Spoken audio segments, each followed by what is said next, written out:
yung, yung extension. Kasalukuyan din pong nakabinbin at kailangan bubungan at finishing. Yan. At ikatlo po, ito po yung pinaka talagang ginagastos ng iglesia at pinagsasama-samahan tulungan ng kapatiran.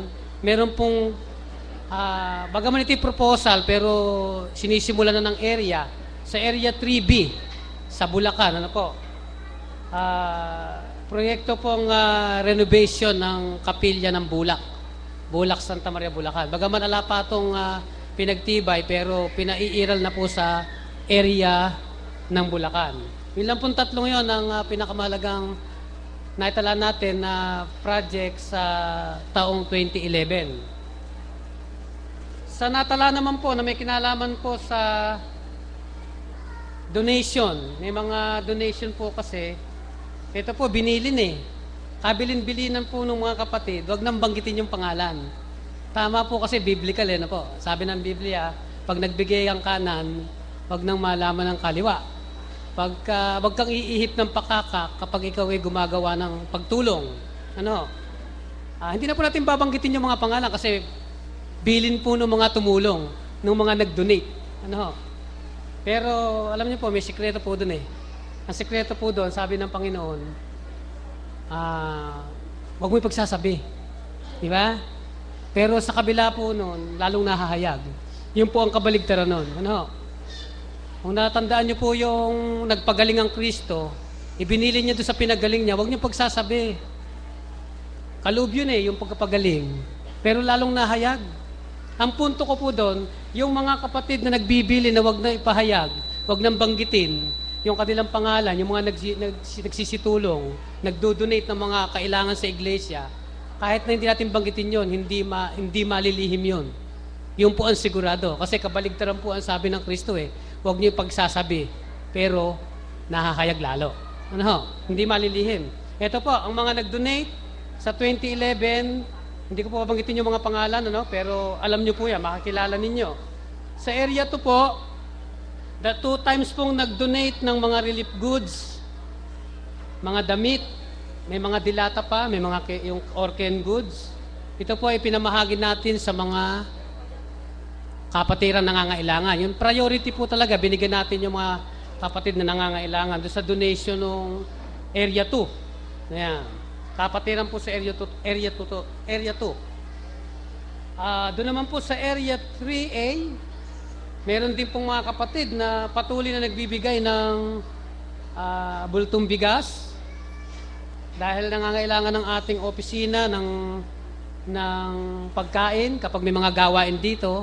Sa halip na bumili ng iglesia, may mga nagdo-donate po nun, mga kapatid natin. Ano? Sa Area 2 po yun, o Area 3. Meron din po nagbibigay ng cash para doon sa mga gastusin. Ayan. At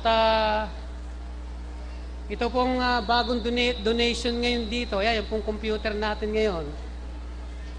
Sa harapan natin, ano? Galing din po yan sa Area 3A. Mula po yan sa sa Saudi Arabia.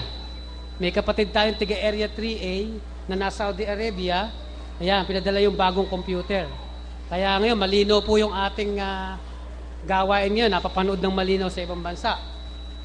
Sa mga kapatid nating naka-online ngayon. At meron din pong nagbigay sa Area 3 pa rin, may nagbigay pa rin ng bagong, yung nasa labas po, yung amplified speaker. Nagkakahalaga po yan, all in all, ang tinulong ng kapatid sa Area 3. Nasa Japan naman po yan. Nagkakahalaga po ng 20,000. Ano? Yan po ay sa Area 3 na kapatid nating nasa Japan. At nakita po niya kasi na mahina itong sound system sa labas. Kaya ngayon, nandun. Napakaganda ng sound system natin. Kahit hindi tayo nakakita rito nung sa labas nating kapatid, dahil sa kapatid na nag-donate na yon, ayan, nadidinig nila malinaw. Yun po ang amplified speaker na donate ng kapatid mula sa Japan. At sa Area 3 pa din, meron pa pong nagbigay ng 2 digital karaoke. Andito po sa opisina yon. Nagagamit po sa misyon, nagagamit pag may service sa patay. Ano? Maganda po yung digital karaoke, kasama na dun yung DVD, ano? Yan po ay dito sa Area 3 pa rin. Itong taong 2011, pinagkaloob to. Ayan. Kasama rin po yung 3 music stand sa Area 3 pa din. Pinamahagi yun sa Kaingin, sa Kalikid, at sa Muñoz. Ayan. Sa NCR naman po, Area 4. Meron pong kapatiran sa NCR. Sa tulong ng mga suporta ng ating mga pastor doon, nagbigay sila ng silya para sa lokal ng Pandalya. Ayun, kasi yung Pandalya, bagong tayong lokal. Yun po yung anak ng Muñoz. Ano? Naalala ko yung jokes ng ating kapatid anak sa labas. Ayan, ibig sabihin, nadagdagan yung anak ano, yung lokal. Binagkaloban sila ng Area 4 o ng NCR ng mga silya. Ayun, galing po yun sa Area 4. At meron pa rin galing sa Area 4, yung bago nating webcam. Ayan, malino po yung nakikita kayo lahat ng ating webcam dyan. Galing pa rin po yan sa ating kapatid sa NCR. Ayaw ng pabanggit ang pangalan. Ayan.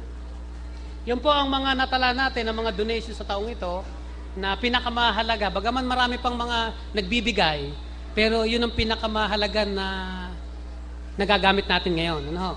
Bagaman lahat ay nagagamit at lahat ng binibigay ng kapatiran ginagamit sa iglesia. Kasama yung aking pagpapasalamat doon sa lahat ng mga kapatid. Sa mga itinaas naman po ng tungkulin, yung nataas sa posisyon, yung mga nananagutan sa iglesia, sa 2011 ito, sa Area 1 po, ang itinaas ng tungkulin ay si Minister Pastor Don Soriano. Dating pastor, naging ministro na. Tinaas siya na bilang ministro ng Area 1A. Area 1A. Sa Area 1B naman po, dating pastor, naging ministro si Minister Lloyd Domingo, Area 1B, minister. Ayan. Kasama doon ay tinaas si Brother Juan Blancas at Alison Mina. Mga katulong to mga pastor. Ano po? Ayan. Sa Area 1. Sa Area 2 naman po, meron pong nataas din ng tungkulin. Hindi lang mataas, talagang medyo maselang tungkulin to. Si Minister Andy Bautista. Area 2 yan. Siya po ang bago nating, sa taong 2011, siya po ang ating bagong finance minister. Dati po ang humahawak ng posisyon ng minister sa finance ay si Elder Danilo Isidro. Siya po ay may dobling katungkulan dahil sa elder siya. Naging presiding ng Council of Elders pa.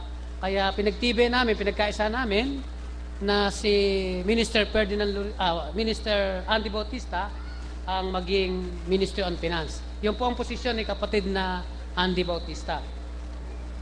Sa Area 3A naman po, si kapatid na Norberto Angeles, yung ating MC nagsasalita, naging katulong siya ng Ministry on Education. At kasama din po siya sa Research Committee. Bawat area po kasi merong itinatag na Research Committee. At iiral po yung Research Committee na yon itong 2012. By January, starting po yung bagong tatag na Research Committee. Si kapatid na Norberto, dalawa ang kanyang posisyon. Representante na siya ng Research Committee. Katulong pa siya ng Ministry on Education by Elder B. Manangan. Sa Area 3B, tinas din po ng tungkulin, nabakante po yung posisyon ng area minister at ang dating area minister doon, yung ating Elder Jose Ventura na elder sa ngayon, nilagay namin siyang OIC. Hindi pa po legally na area minister, kundi OIC siya ng area. In case po na si kapatid na Lorenzo Dawag, nakita natin yung kanyang performance, talagang patungo po yon sa pagiging area minister. Ngayon po, OIC pa lang siya. Yan. Sa Area 4 po, si Brad Marvin Salazar, dating student pastor, naging auxiliary pastor. Pero kung ako po masusunod, gusto ko pastor na to kaya hindi pwede yung masunod yung akin Nasa kapasyahan po yon ng council at nasa endorsement